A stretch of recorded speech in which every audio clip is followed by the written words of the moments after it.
मैं संतोष सर, आस्था कोचिंग आजमगढ़ से class 11th chemistry subject के एक बहुत ही इम्पोर्टेंट टॉपिक को डिस्कस करूंगा आपके साथ।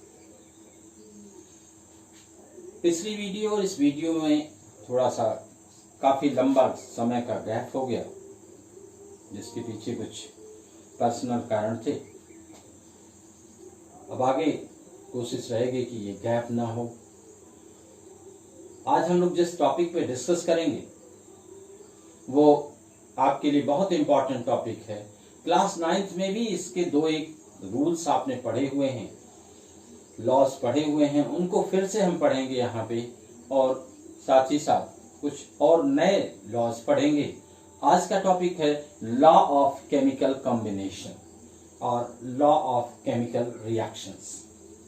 जैसा नाम बता रहा है, लॉ ऑफ केमिकल कॉम्बिनेशन मतलब कोई भी केमिकल रिएक्शन होता है तो रिएक्टेंट और प्रोडक्ट्स के या जो प्रोडक्ट बनते हैं उनके कंपोजिशन से रिलेटेड कुछ भी लॉज हैं उनको हम पढ़ते हैं इस टॉपिक में और कहते हैं law of chemical combination. Law of chemical combination में आपको मेनली 5 लॉज पढ़ने हैं, जिसमें सबसे पहले हम बात करते हैं first law of conservation of mass या law of mass conservation. First law है भी लॉ ऑफ मास कंजर्वेशन।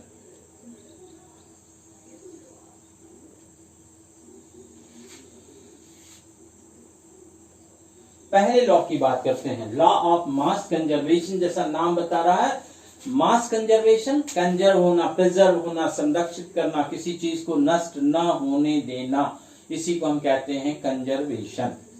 तो लॉ ऑफ कंजर्वेशन है क्या चीज? अगर कोई भी केमिकल रिएक्शन हो रहा है तो आप जानते हो केमिकल रिएक्शन में हम जो लेते हैं स्टार्टिंग में वो रिएक्टेंट होता है और जो बनता है वो प्रोडक्ट कहलाता है। अगर केमिकल रिएक्शन हो रहा है तो इनिशियली जितना भी मास ऑफ रिएक्टेंट लेते हैं, रिएक्शन कंप्लीट होने के बाद जो मास ऑफ प्रोडक्ट होगा वो भी उतना ही होता है। कहने का मतलब there is no loss of matter, क्योंकि रिएक्टेंट और प्रोडक्ट दोनों क्या है? मैटर है। तो इसी बात को हम दूसरे तरीके से कहते हैं, matter neither created not destroyed but it can be transform from one form to another form. कहने का मतलब मैटर हम कभी नष्ट नहीं कर सकते हैं, हम केवल उसको एक फॉर्म से दूसरे फॉर्म में चेंज करते हैं, एक सब्सटेंस से दूसरे सब्सटेंस में चेंज करते हैं, बट वो कभी कंप्लीटली डिस्ट्रॉय या नष्ट नहीं होता है। यही है लॉ ऑफ मास कंजर्वेशन। तो लॉ ऑफ मास कंजर्वेशन को आप कहीं कहीं पे एक दूसरे टर्म में भी पढ़ते हैं कि law of energy conservation. Physics में मेनली आप पढ़ते हैं इसको। तो आते हैं थोड़ी सी इसकी बैकग्राउंड के बारे में जानते हैं। आप जानते हो केमिस्ट्री के, मॉडर्न केमिस्ट्री के फादर कौन से हैं? लेवाइजर। लेवाइजर ने ही इस लॉ को प्रपोज किया था। कहने का मतलब proposed by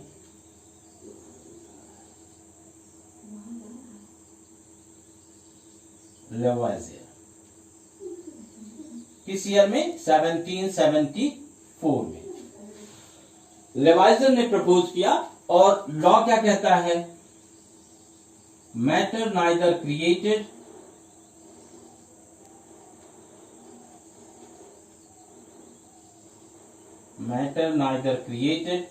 nor destroyed but it can be transformed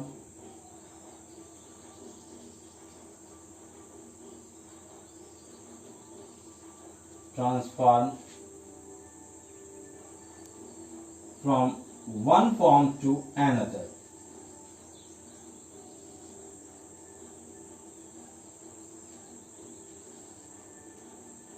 इसी को हम दूसरे स्टेटमेंट के रूप में हमने जैसे डिस्कस किया आपसे कि the mass of reactant is always equal to the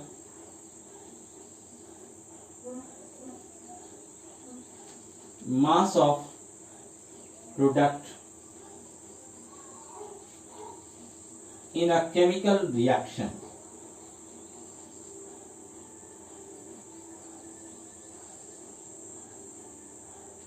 In a chemical reaction.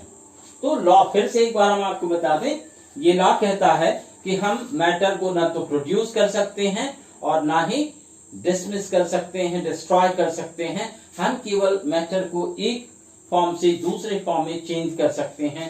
इसी को कहते हैं लॉ ऑफ मास कंजर्वेशन। अब अगर हम केमिकली इस चीज को देखें तो इस लॉ को एक्सपेरिमेंटली प्रूव किया था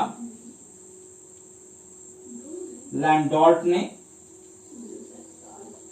एक्सपेरिमेंटली प्रूव्ड बाय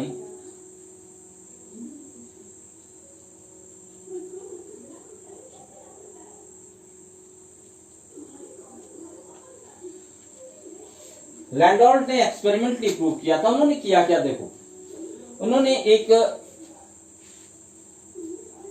एपरेटस लिया जिसमें दो टेस्ट ट्यूब एक दूसरे से कनेक्ट थे।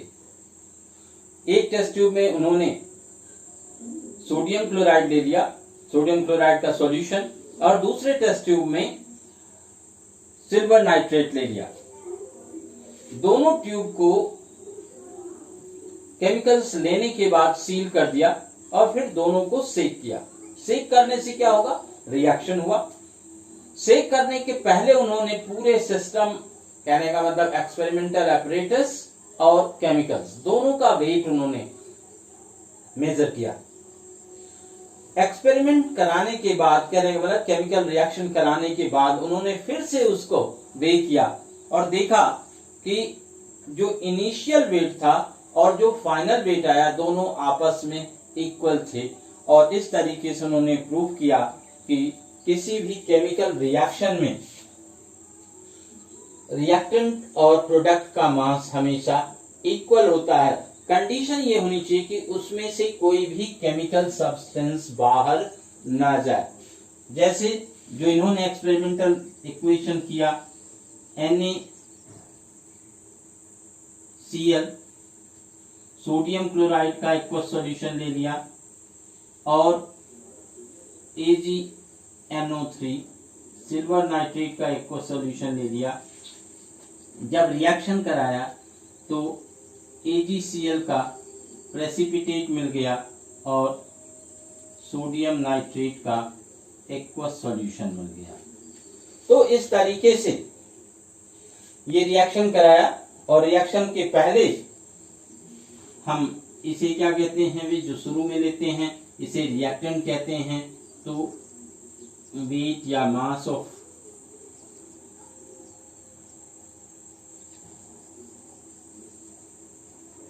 ये इज इक्वल टू क्या होना चाहिए, वेट ऑफ प्रोडक्ट्स।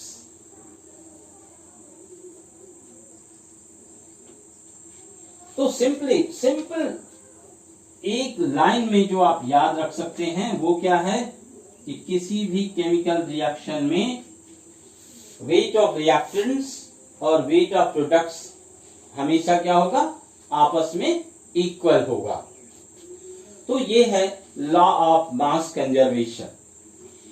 इसकी एक लिमिटेशन है, लिमिटेशन की बात कर लें। लिमिटेशन ये है कि जो न्यूक्लियर रिएक्शन होते हैं वो इस लॉ को फॉलो नहीं करते हैं। न्यूक्लियर रिएक्शन का मतलब nuclear fusion and nuclear fission, जिसके कॉन्सेप्ट पे एटॉमिक बम या हाइड्रोजन बम या न्यूक्लियर रिएक्टर्स वगैरह एस्टैब्लिश किए जाते हैं, उस पर फंक्शन करता है, जिस कॉन्सेप्ट पे वो न्यूक्लियर फ्यूजन और न्यूक्लियर फिजन है। तो इन रिएक्शंस में कुछ मास जो है वो एनर्जी में कन्वर्ट हो जाता है और वहां पे हम देखते हैं कि mass of reactant mass of product से थोड़ा सा ज्यादा होता है, क्योंकि जैसे हमने बताया कि कुछ अमाउंट का मास जो है वो एनर्जी में कन्वर्ट हो जाता है। तो लिमिटेशन में एक इंपॉर्टेंट लिमिटेशन है कि nuclear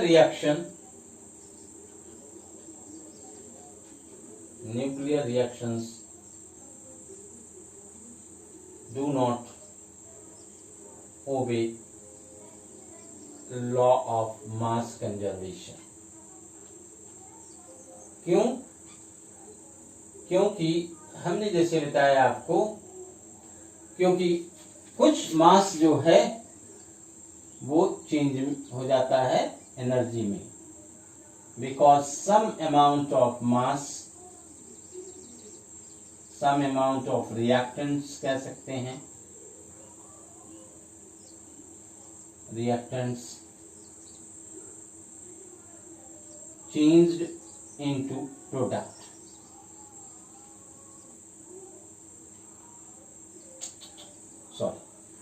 change into energy.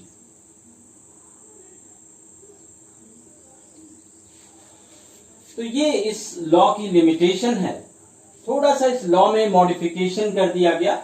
Modification क्या है? अब इस लॉ को हम एक नए नाम से भी जानते हैं।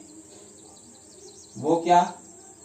क्योंकि यहां पे एनर्जी कुछ चेंज हो रही है, तो इस लॉ को हम मॉडिफाई करके हम कहते हैं law of mass and energy conservation.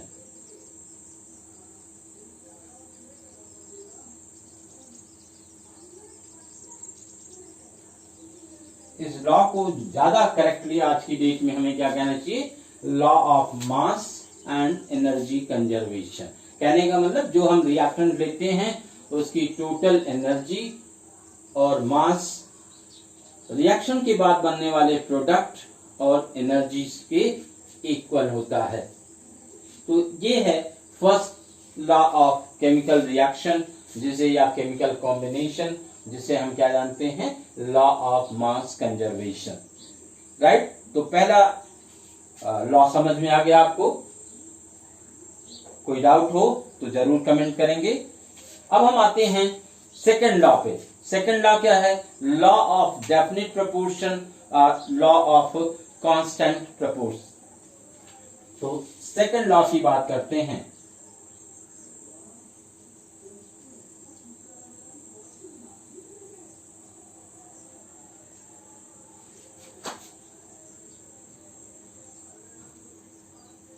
Law of definite proportion और लॉ ऑफ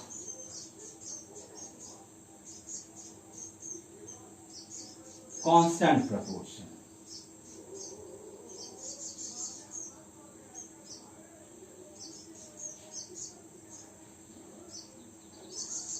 इस लॉ को प्रपोज किया था प्राउस्ट ने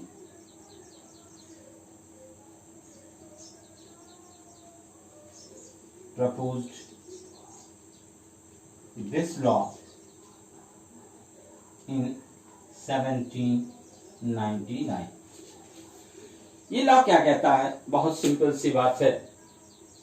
डेफिनिट प्रोपोर्शन या कांस्टेंट प्रोपोर्शन की बात करते हैं।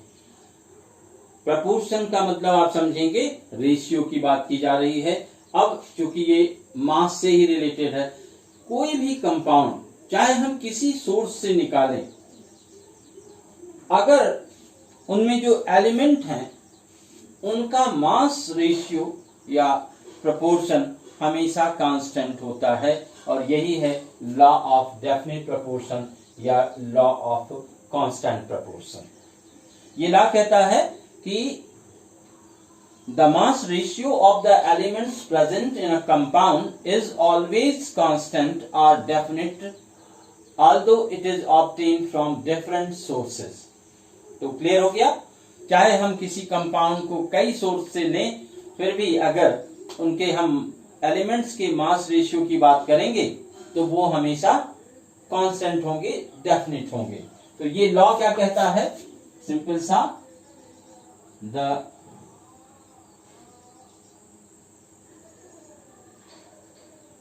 mass ratio of elements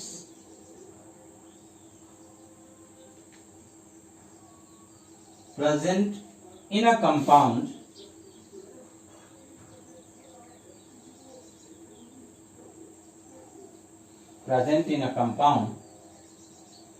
the mass ratio of elements present in a compound is always constant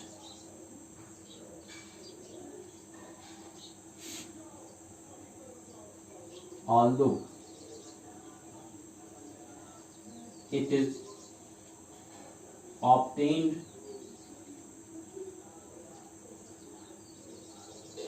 from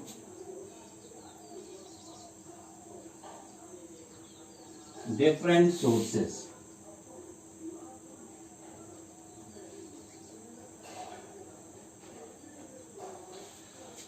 तो ये सिंपल सा है। जैसे हम एक एग्जांपल की बात करें आपसे, सपोज करो कार्बन डाइऑक्साइड हम ले लेते हैं। कार्बन डाइऑक्साइड को हम कई तरीके से प्रोड्यूस कर सकते हैं। जैसे आपने क्या किया, कार्बन को बर्न किया, कार्बन को बर्न करते हैं तो कार्बन डाइऑक्साइड आपको मिलता है।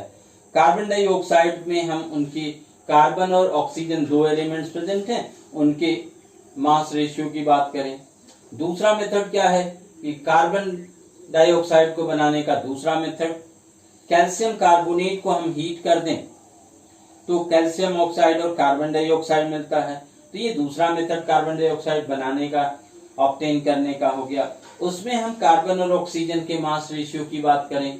तीसरा मेथड है सोडियम बाइकार्बोनेट ले लेते हैं, उसको HCl से हम रिएक्ट करा लेते हैं, वहां भी कार्बन डाइऑक्साइड प्रोड्यूस होता है। या कैल्शियम कार्बोनेट ले लें, उसको हम HCl से रिएक्ट करा दें, H2SO4 से रिएक्ट करा दें। आपने पढ़ा है पिछली क्लास में कि मेटल कार्बोनेट्स या मेटल बाइकार्बोनेट्स को हम एसिड से रिएक्ट कराते हैं तो salt, water and carbon dioxide बनता है। तो तीसरा मेथड है हमें कार्बन डाइऑक्साइड बनाने का। इससे भी जो हमें कार्बन डाइऑक्साइड मिलता है, इनमें कार्बन और ऑक्सीजन का मास रेशियो हमेशा क्या होता है, कांस्टेंट होता है।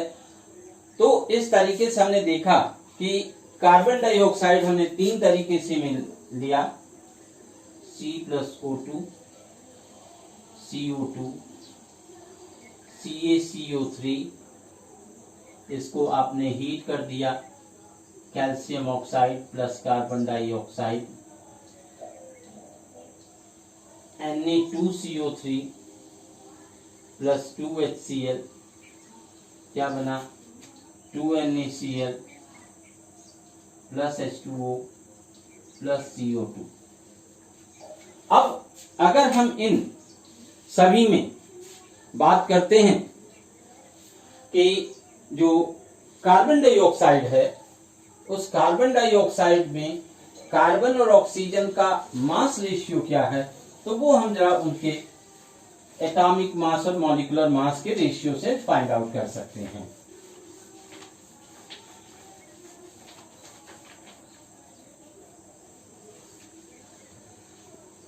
जैसे अगर हम कार्बन डाइऑक्साइड में देखें तो कार्बन डाइऑक्साइड में कार्बन 12 एंड ऑक्सीजन 32। कहने का मतलब इसको सिंप्लीफाई करें तो 3:8। तो चाहे हम इन तीनों कार्बन डाइऑक्साइड के जब जो प्रोडक्ट्स हमें मिल रहे हैं उसमें मास रेशियो कार्बन और ऑक्सीजन का निकालते हैं तो हमेशा 3:8 आएगा। कहने का मतलब चाहे हम किसी भी सोर्स से कार्बन डाइऑक्साइड निकाल लें, उसमें कार्बन और ऑक्सीजन का मास रेशियो हमेशा 3:8 का होगा। और इस तरीके से हमने देखा कि लॉ ऑफ डेफिनेट प्रोपोर्शन या law of constant proportion pure material के लिए हमेशा फॉलो होता है। इसकी भी एक लिमिटेशंस है, हम लिमिटेशंस की बात कर लें। ये जो लॉ है लिमिटेशंस में याद रखेंगे कि ये लॉ ऑफ डेफिनेट प्रोपोर्शन या लॉ ऑफ कांस्टेंट प्रोपोर्शन जो है नॉन स्टोइकियोमेट्रिक कंपाउंड्स के लिए फॉलो नहीं होता है। नॉन स्टोइकियोमेट्रिक कंपाउंड्स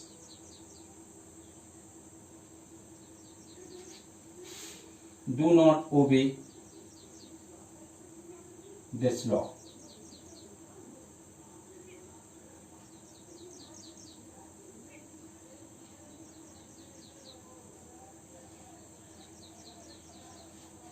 अब दिमाग में आपके आ सकता है कि नॉन स्टोइकियोमेट्रिक कंपाउंड्स हैं क्या। क्लास 10th में थोड़ा बहुत हो सकता है मिला हो, बट यहाँ पे हम आपको बता दें एक नई चीज है आपके लिए। नॉन स्टोइकियोमेट्रिक कंपाउंड्स का मतलब जो रेशियोज होते हैं वो डेफिनेट नहीं अगर किसी के होते हैं एलिमेंट्स के, तो उसे हम क्या कहते हैं, नॉन स्टोइकियोमेट्रिक कंपाउंड्स। और खास करके जो ट्रांजिशन एलिमेंट्स होते हैं उनके कंपाउंड्स इस तरीके के कंपाउंड्स होते हैं, नॉन स्टोइकियोमेट्रिक कंपाउंड। जैसे आयरन की बात कर लें, आयरन का जो ऑक्साइड्स होता है, नॉर्मल फार्मूला आप लिखते हैं तो FeO या Fe2O3 ये होता है, लेकिन जो नेचर से हमें Fe का ऑक्साइड्स मिलता है उसके जो फार्मूले होते हैं वो एग्जैक्टली FeO ना हो करके बल्कि Fe.96.92O होता है। कहने का मतलब वो फिक्स नहीं होता है। तो ऐसे ही कंपाउंड्स को हम क्या कहते हैं, नॉन स्टोइकियोमेट्रिक कंपाउंड्स। अब हम आते हैं तीसरे लॉ पे, law of multiple proportion. Third law की बात करते हैं, लॉ ऑफ मल्टीपल प्रपोर्शन।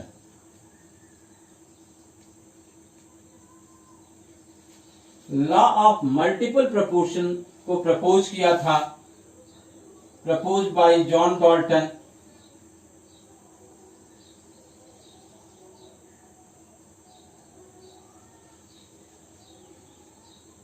1808 में।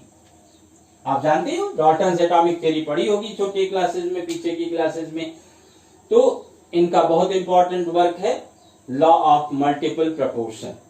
बहुत सिंपल सा लॉ है। पहले लॉ को हम एग्जाम्पल से समझते हैं, फिर आपको आसानी से लॉ बात समझ में आ जाएगी।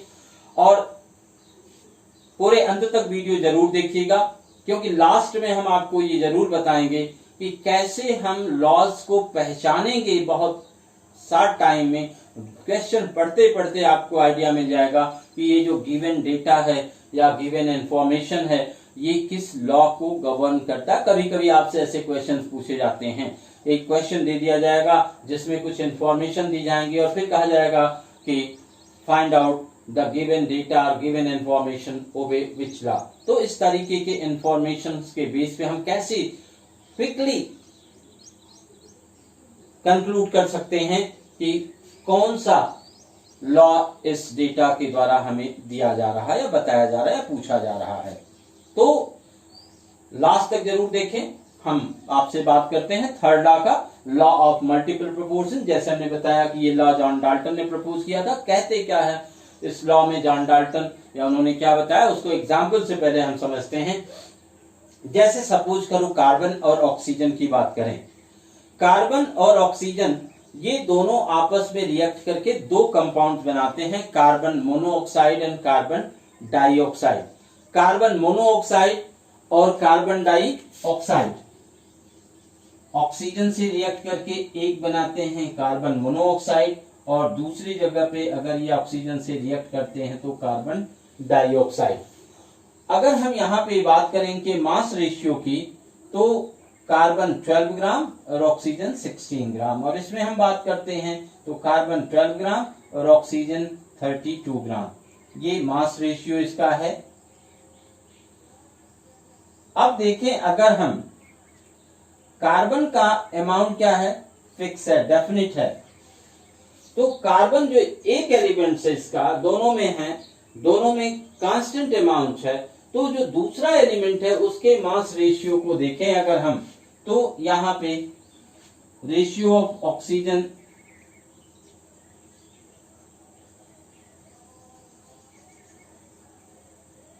इन carbon monoxide and carbon dioxide. कितना है भाई? 16:32 या 1:2। तो यही एक सिंपल सा लॉ यही कहता है कि अगर किसी एक एलिमेंट का कांस्टेंट मास किसी दूसरे एलिमेंट के डिफरेंट मास से रिएक्ट करके और डिफरेंट कंपाउंड्स बनाता है, तो भी जो दूसरे एलिमेंट के डिफरेंट मास हैं उनका रेशियो एक सिंपल रेशियो होगा या उसी का मल्टीपल रेशियो होगा। यही लॉ है, law of multiple proportion. Simple ratio का मतलब समझ लीजिए, सिंपल रेशियो का मतलब होता है होल नंबर में रेशियो, जैसे 1:2, 2:3, 2:1, 1:4 सो ऑन। इस तरीके की जो रेशियोज होते हैं उनको हम सिंपल रेशियो कहते हैं। कहने का मतलब फ्रैक्शन या डेसिमल में रेशियो नहीं होना चाहिए, और अगर इस तरीके के रेशियो हैं तो उसको हम सिंपल रेशियो कहते हैं। तो मेरे ख्याल से आपको क्लियर हो गया होगा लॉ ऑफ मल्टीपल प्रोपोर्शन। बहुत सिंपल सा लॉ है। जैसा हमने बताया कि ये लॉ क्या कहता है कि अगर किसी भी एलिमेंट का कांस्टेंट मास किसी दूसरे एलिमेंट के डिफरेंट मासेस से रिएक्ट करके डिफरेंट कंपाउंड्स बनाते, कहने का मतलब 2 या 2 से ज्यादा कंपाउंड बनाता है, तो जो different mass ratio of second elements होगा वो हमेशा एक सिंपल रेशियो में होगा या उसके मल्टीपल रेशियो में होगा, और यही है लॉ ऑफ मल्टीपल प्रपोर्शन। तो जैसे हमने बताया कि ये लॉ क्या कहता है, if mass of constant mass of if constant mass of an element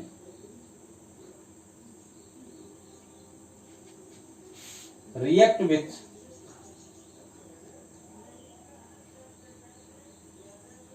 different mass of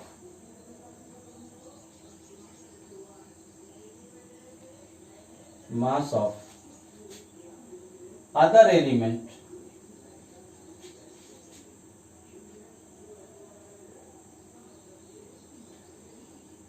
to produce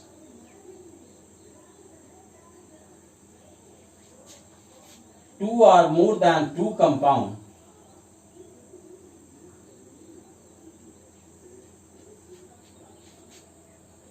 two or more than two compounds,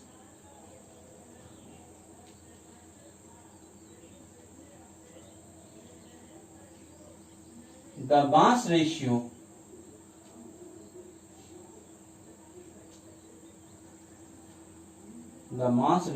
of other element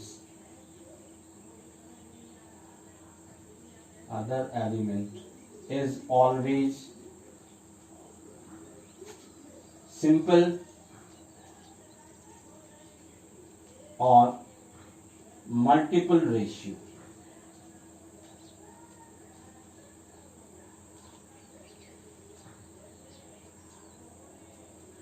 तो क्लियर हो गया कि एक एलिमेंट्स दूसरे एलिमेंट के डिफरेंट मास से react करके different compounds बनाए, डिफरेंट प्रोडक्ट्स बनाए, तो जो सेकंड एलिमेंट्स या अदर एलिमेंट्स है उनके मास रेशियो हमेशा क्या होते हैं, सिंपल रेशियो में होते हैं या फिर मल्टीपल रेशियो में होते हैं। जैसे एक एग्जांपल हमने यहाँ डिस्कस किया था, एक और एग्जांपल आपसे डिस्कस कर लेते हैं। जैसे फॉर एग्जांपल हाइड्रोजन की बात करें, हाइड्रोजन जो है वो ऑक्सीजन से रिएक्ट करके H2O बनाता है, और दूसरा वही ऑक्सीजन से रिएक्ट करके हाइड्रोजन पेरोक्साइड H2O2 नाम बता देते हैं, इसको कहते हैं भाई हाइड्रोजन पेरोक्साइड। यहां पे फिर अगर हम मास रेशियो दोनों एलिमेंट्स की बात करें हाइड्रोजन और ऑक्सीजन की, तो यहाँ पे 2:16 और यहाँ पे 2:32। तो इन दोनों कंपाउंड्स में, कहने का मतलब वाटर और हाइड्रोजन पेरोक्साइड में, mass ratio of oxygen in H2O and H2O2 क्या होगा भाई 16:32 या 1:2। तो ये एक तरीके से सिंपल रेशियो मिलता है और यही है लॉ ऑफ मल्टीपल प्रपोर्शन। अब आते हैं हम लोग चौथे लॉ पे। चौथा लॉ जो है उसकी बात करते हैं, लॉ ऑफ रेसिप्रोकल प्रपोर्शन। थोड़ा सा हम आपको क्लैरिफाई कर दें, ये सीबीएसई में क्लास 11th की सिलेबस में नहीं है। लॉ ऑफ रेसिप्रोकल प्रपोर्शन जो है ये 11th सीबीएसई के सिलेबस में नहीं है, लेकिन अगर आप कंपटीशन या दूसरे किसी बोर्ड से तैयारी कर रहे हैं तो हो सकता है कि वो आपकी सिलेबस में हो। तो इसलिए हम इस लॉ को बता रहे हैं, बहुत शॉर्ट में बात करेंगे। ये है लॉ ऑफ रेसिप्रोकल प्रपोर्शन। तो बात करते हैं फोर्थ लॉ की, लॉ ऑफ रेसिप्रोकल प्रपोर्शन। इस लॉ की बात करते हैं, जैसे हमने बताया कि ये आपके सिलेबस में नहीं है बट कंपटीशन वगैरह के पॉइंट ऑफ से इंपॉर्टेंट है। लॉ ऑफ रेसिप्रोकल प्रपोर्शन को प्रपोज किया था रिक्टर ने, प्रपोज बाय रिक्टर 1792 में। थोड़ा सा ये टेढ़ा रूल है बाकी रूल से, इसलिए आप ध्यान से देखिए। हम पहले एग्जाम्पल डिस्कस करते हैं, फिर उसके बाद डेफिनेशन बताएंगे। जैसे यहाँ पे ये रूल में ये कहा जाता है कि अगर किसी एक एलिमेंट का डेफिनेट मास किसी दो अलग अलग एलिमेंट्स से रिएक्ट करके और दो कंपाउंड्स बनाता है, और अगर उन दोनों कंपाउंड्स के रिएक्शन आपस में होते हैं और एक तीसरा कंपाउंड बनाता है, तो जो तीसरे कंपाउंड में रेशियो होगा वो पहले दो कंपाउंड्स के रेशियो के सेम होगा या फिर उसके मल्टीपल रेशियो में होगा। इसी को कहते हैं लॉ ऑफ रेसिप्रोकल प्रपोर्शन। जैसे हम एग्जांपल लेते हैं, सपोज करो हाइड्रोजन और ऑक्सीजन ये आपस में रिएक्ट करके H2O बनाता है। हाइड्रोजन और सल्फर आपस में रिएक्ट करके H2S बनाता है। इसमें अगर हम देखें तो हाइड्रोजन और ऑक्सीजन का जो मास रेशियो है वो कितना है 2:16, और H2S में हाइड्रोजन और ऑक्सीजन का जो मास रेशियो है 2:32। तो हम देखें हाइड्रोजन का क्या है, एक डेफिनिट मास रेशियो है, और इससे जो सल्फर और ऑक्सीजन रिएक्ट कर रहे हैं उनका जो रेशियो है, अगर हम ऑक्सीजन या सल्फर इस टू ऑक्सीजन का मास रेशियो निकालें तो 32:16 या 2:1। अब अगर ऑक्सीजन और सल्फर आपस में रिएक्ट करते हैं तो सल्फर डाई ऑक्साइड बनाते हैं। सल्फर डाइऑक्साइड में अगर हम मास रेशियो की बात करें, किसके mass ratio of sulphur and oxygen, तो क्या हो जाएगा 32:32 या 1:1। तो देखिए एक सेम रेशियो तो नहीं है लेकिन उसी का मल्टीपल रेशियो है। कहने का मतलब 1:1 का मल्टीपल 2:1 हो सकता है। तो यही ये लॉ है, और इस लॉ को आप डिफाइन कर सकते हैं इस तरीके से। क्या कहता है भाई, if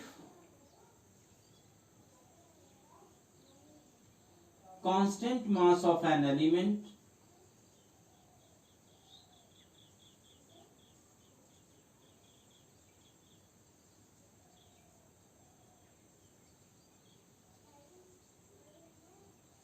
combined with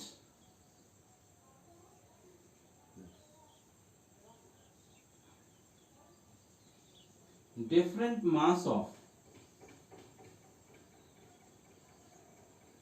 to other element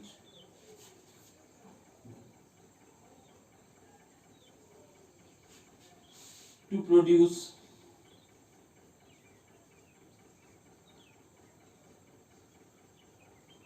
two compounds.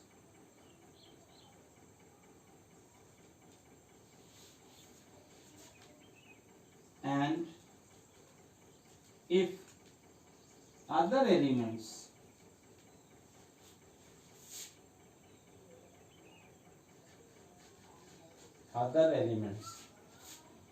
combined with each other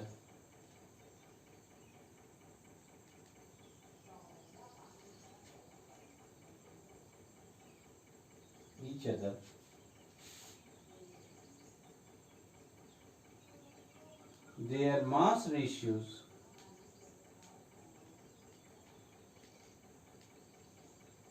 are simple or multiple to the ratio of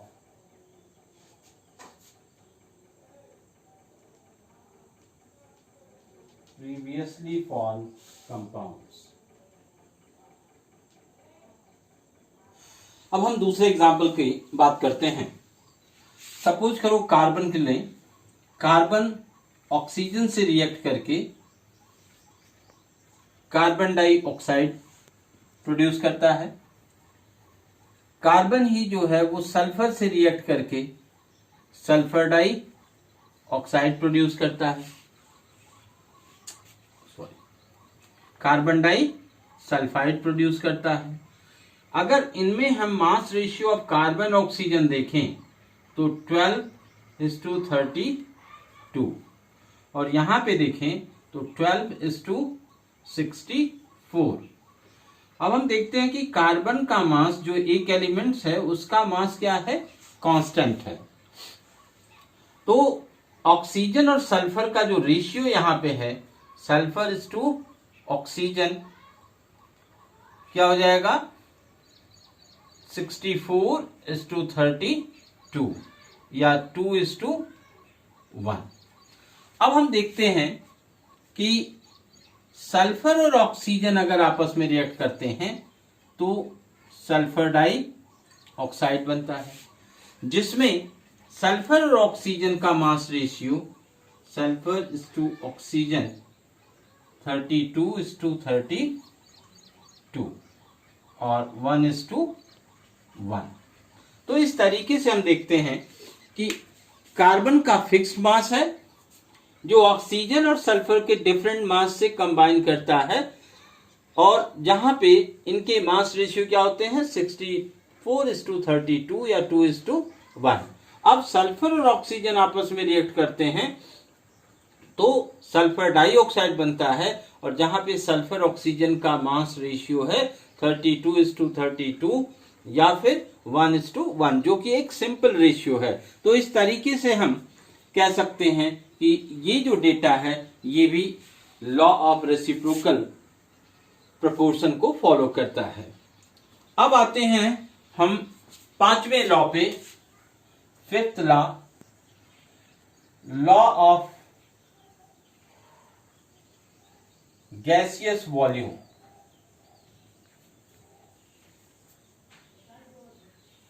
या इसी को गे-लुसैक्स लॉ भी कहते हैं.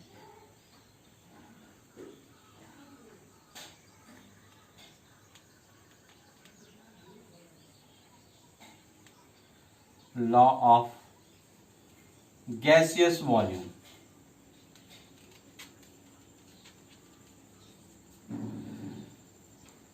जैसा नाम बता दिया, प्रपोज किसने किया, गे-लुसैक्स ने.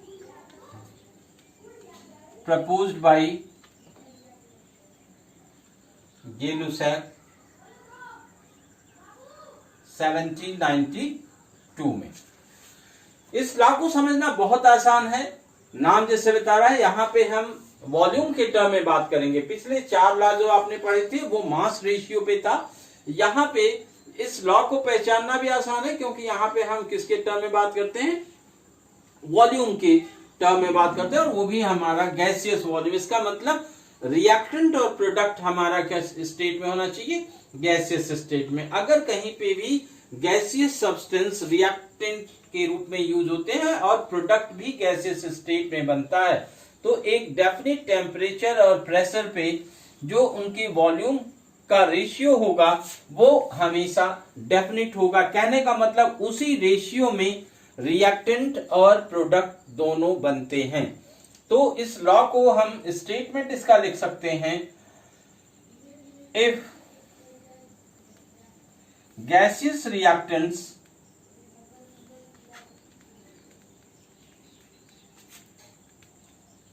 react to produce, to give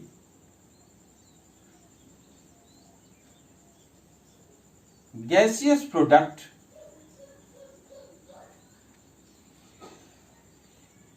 their volume ratio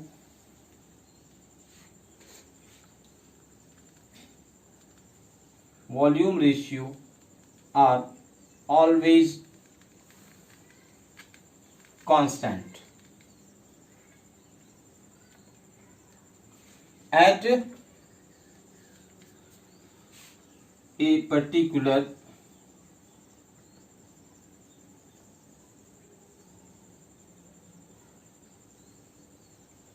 temperature and pressure।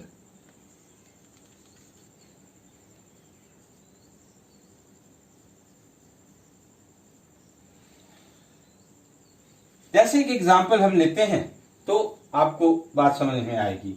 जैसे सपोज करो नाइट्रोजन और हाइड्रोजन, ये दोनों गैसियस स्टेट में एग्जिस्ट करते हैं। अगर इनको हम रिएक्ट कराते हैं तो हमें मिलता है अमोनिया, जो कि गैसियस स्टेट में होता है। तो यहां पे अगर हम इनके मोल्स के रेशियो की बात करें तो रिएक्शन में अगर 1 मोल नाइट्रोजन कंज्यूम होता है तो 3 मोल हाइड्रोजन कंज्यूम होगा और हमें मिलेगा 2 मोल अमोनिया। तो 2 मोल अमोनिया आपको मिल रही है। अब जानते हो, आप पढ़ा है आपने मोल कॉन्सेप्ट में कि अगर कांस्टेंट टेम्परेचर या डेफिनिट टेम्परेचर प्रेशर रखते हैं तो डेफिनिट वॉल्यूम में जो नंबर ऑफ मोल्स होते हैं वो डेफिनिट होते हैं। उस हिसाब से अगर हम इसके 1 वॉल्यूम की बात करें तो इसको हमें चाहिए 3 वॉल्यूम और इसका हमें मिलेगा 2 वॉल्यूम। कहने का मतलब कि नाइट्रोजन और हाइड्रोजन का वॉल्यूम और अमोनिया का वॉल्यूम, कभी भी अगर हम नाइट्रोजन और हाइड्रोजन से अमोनिया बनाते हैं तो रिएक्टेंट्स और प्रोडक्ट सभी का जो वॉल्यूम रेशियो होगा वो 1:3:2 होगा। कहने का मतलब जैसे अगर हम बात करें 10 लीटर अगर आप नाइट्रोजन लेते हैं तो कंप्लीटली उसको रिएक्ट करने के लिए 30 लीटर हाइड्रोजन चाहिए और जो प्रोडक्ट बनेगा वो 20 लीटर प्रोडक्ट बनेगा। अगर आप 5 लीटर लेते हैं तो उसी रेशियो में 15 लीटर हाइड्रोजन में चाहिए और आपको 10 लीटर अमोनिया मिलेगा। तो ये एक सिंपल सा जो है वो रेशियो है। तो ये हमारे पास इस तरीके से रहे 5 लीटर आपको अगर नाइट्रोजन लेते हैं तो 15 लीटर हाइड्रोजन चाहिए और 10 लीटर केवल आपको अमोनिया मिलेगी। उसी तरीके से हम एक जैसे दूसरा एग्जांपल अगर लें, hydrogen react with chlorine to produce hydrogen chloride. ये सभी अगर हम गैसेस स्टेट में इनको कंसीडर करें तो इसका 1 वॉल्यूम, इसका 1 वॉल्यूम मिलके इसका 2 वॉल्यूम प्रोड्यूस होगा। जैसे अगर 100 लीटर आपने हाइड्रोजन ले लिया तो उसके लिए 100 लीटर क्लोरीन चाहिए और कुल मिलकर के 200 लीटर जो है वो हाइड्रोजन क्लोराइड गैस बनेगी। तो ये है गे-लुसैक्स लॉ। तो यहां तक ये 5 लॉ हमने आपको डिस्कस किए। अब हम आपसे कंपटीशन के पॉइंट ऑफ से थोड़ी सी डिस्कस कर लेते हैं बात, क्योंकि कंपटीशन में आपको क्वेश्चन आते हैं, डेटा दिए जाते हैं, और जब डेटा दे जाएंगे तो उसमें पूछा जाएगा कि ये डेटा किस लॉ को फॉलो करता है या किस लॉ को ओबे करता है। ये बहुत क्विक रिवीजन हम आपको करा रहे हैं। अगर आपके क्वेश्चन में केवल रिएक्टेंट और प्रोडक्ट के मास की बात की जा रही, कहने का मतलब वहां पे रिएक्टेंट इनिशियली जो लिया गया, प्रोडक्ट जो बना उसके मास की बात करते हैं किसी क्वेश्चन में, तो वो फर्स्ट लॉ, इसका मतलब लॉ ऑफ मास कंजर्वेशन को वो ओबे करता है। अब आते हैं दूसरे law, law of constant proportion और डेफिनेट प्रोपोर्शन। इस तरीके, इस लॉ पे जो बेस्ड क्वेश्चन पूछे जाते हैं उसमें डेटा में एक ही कंपाउंड होते हैं, उसके कई सैंपल्स होते हैं और उनके रेशियो दिए रहते हैं या उनके मासेस दिए रहते हैं, और इस तरीके का अगर क्वेश्चन आता है तो वो होता है लॉ ऑफ कांस्टेंट प्रोपोर्शन। तीसरे लॉ की बात करते हैं, लॉ ऑफ मल्टीपल प्रोपोर्शन। इसमें कम से कम 2 एलिमेंट्स और 2 कंपाउंड्स होंगे और उनके मास रेशियो की बात की जाएगी, और अगर ये डेटा इस तरीके का आपके क्वेश्चन में दिया गया है तो वो third law, law of multiple proportion को फॉलो करता है। अब आते हैं फोर्थ क्वेश्चन पे, फोर्थ लॉ पे, लॉ ऑफ रेसिप्रोकल प्रोपोर्शन।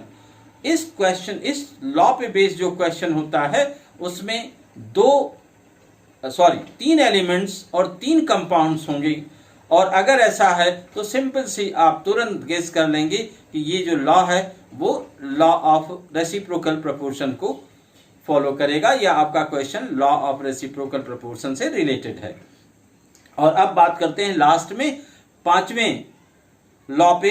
5वां लॉ गैसियस वॉल्यूम से रिलेटेड है, कहने का मतलब रिएक्टेंट और प्रोडक्ट हमेशा गैसियस वॉल्यूम से कोरिलेट कराएंगे, और इस तरीके से ये 5 लॉ के क्विक रिवीजन हैं। आपको क्वेश्चन पढ़ते पढ़ते आपको इससे पता चल जाएगा कि आपको क्वेश्चन कहाँ से दिया गया है। अगर आपको वीडियो पसंद आती है तो पूरी वीडियो देखें, लाइक करें, सब्सक्राइब करें और शेयर करें। अगले टॉपिक हम अगले वीडियो में डिस्कस करेंगे। तब तक के लिए थैंक यू।